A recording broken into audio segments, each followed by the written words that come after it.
Whenever we finish a project, we do a lot of soul searching. A lot of reference got kicked around. The Seven Samurai, the Magnificent Seven. We talked very early on about showing off a more human approach to Spartans. We definitely focused on trying to go back to sort of the core of what made Halo CE, the Combat Evolved, the sort of phenomenon that it is. I remember my first time playing Halo, and I was in that first level, and after winding through these technical corridors, fighting aliens, and then I step out into this world, and it just opens up in front of me, and it's beautiful and alien and huge. That was a sort of seminal moment for me, and I think that's part of what we want to capture in Reach.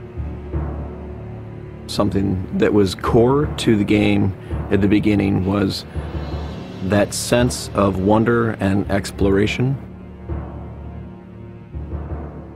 We started with a series of events. We basically set out like, okay, from this date on Reach to this date, we built a military campaign.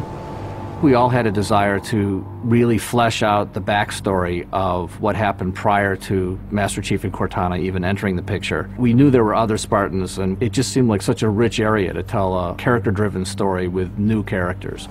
We wanted this team to feel like a Delta Force type team that are usually a smaller number. Why are we not seeing explosives residue? This particular team, Noble Team, they've survived by staying together.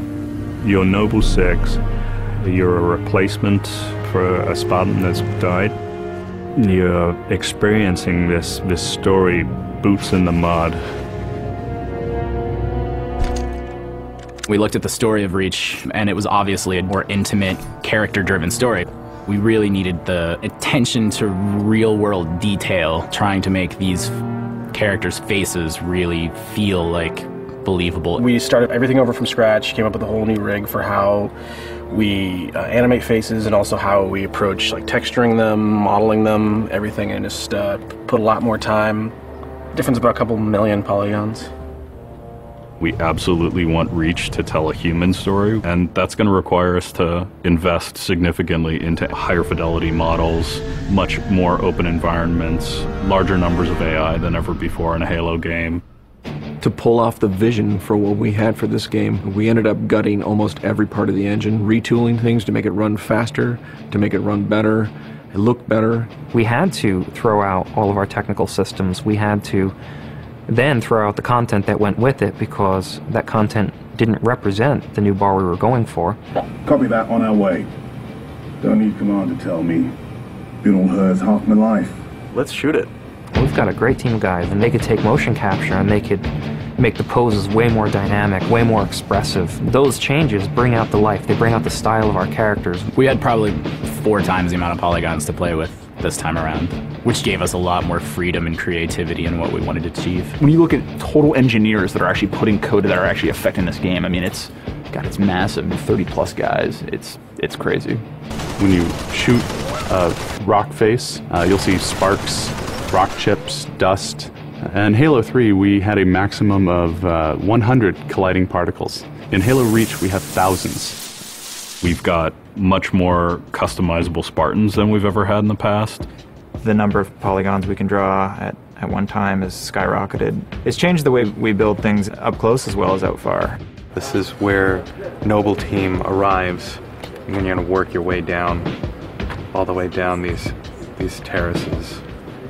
Big open environments, epic skyboxes. These are things that are quintessential to Halo. Like, we're building a planet that exists 500 years from now. We want to build spaces that you want to explore. We want to put twice as many characters, vehicles, and weapons into that environment.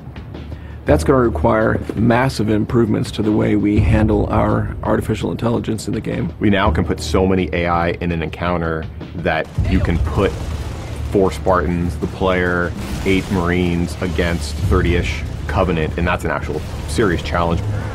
Bringing the elites back was something that was really a true joy for us because they're such an awesome character to fight. What if the Spartans and the soldiers don't actually understand what the aliens are saying? What's that going to feel like? What if we can get back to having the aliens feel really alien and threatening?